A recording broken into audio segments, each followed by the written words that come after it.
Em 1767, o rei Carlos III da Espanha expulsou os jesuítas do Chile, temendo que os jesuítas lhe roubassem o reino.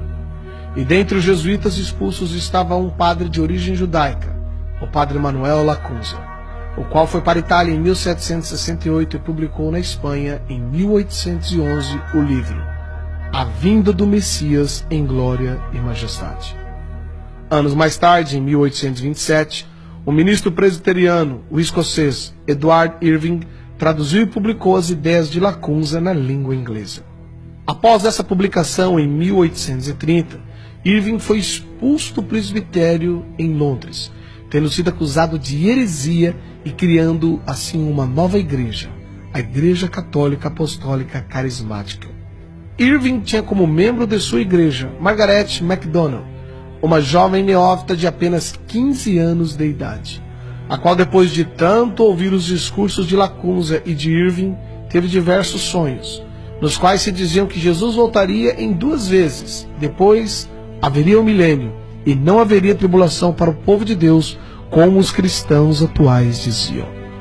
Irving havia se especializado em escatologia, a doutrina dos acontecimentos do fim do mundo, e se julgava conhecedor dos assuntos apocalípticos.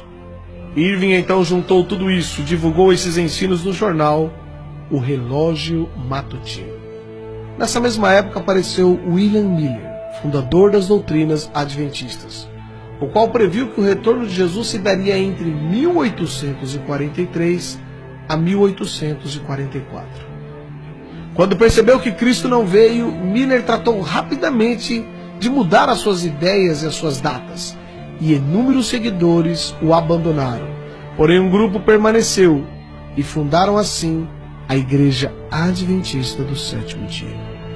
Tempos depois, em 1859, um maçom, John Nelson Darby, estudante de direito, pregador anglo-irlandês, organizou as ideias do padre jesuíta Lacunza, de Irving, de Margaret MacDonald.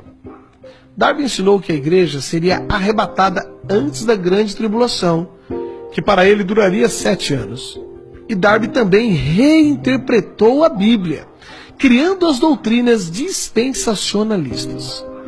Os ensinos de Darby foram amplamente disseminados ao redor do mundo quando um pseudo-advogado maçom norte-americano chamado Cyril Scofield publicou a Bíblia de Estudo Scofield.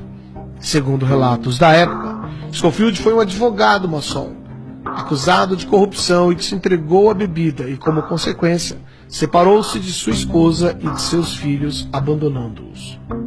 Tempos depois, se tornou membro da Igreja Congregacional e trabalhou com Moody.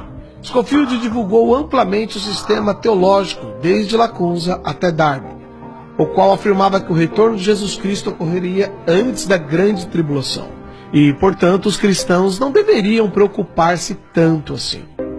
Após ter sido ordenado, Scofield casou-se novamente e passou a fazer conferências bíblicas e distribuindo na América cursos bíblicos por correspondência.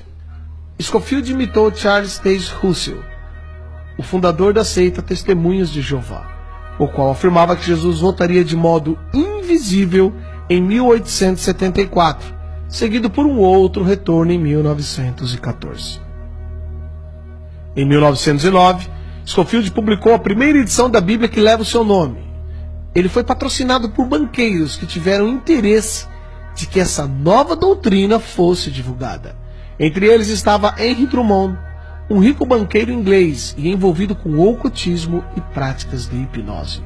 Foram distribuídas nos Estados Unidos gratuitamente milhares de cópias dessa nova Bíblia de estudo, a Bíblia de Estudo Scofield. A partir dessa nova crença, mudou-se a mentalidade dos cristãos americanos e, em seguida, de todo o mundo. A maior parte dos cristãos passaram a crer que não mais passarão pela grande tribulação, e se não forem arrebatados na primeira vinda de Cristo, poderão ser na segunda vinda. Juntando-se a isso, surgiu o escritor de ficção Tim LaHaye, que popularizou através de livros e diversos filmes as ideias da Bíblia de Estudo Scofield. E Tim LaHaye lançou também a sua própria Bíblia, a Bíblia de Estudos Tim LaHaye.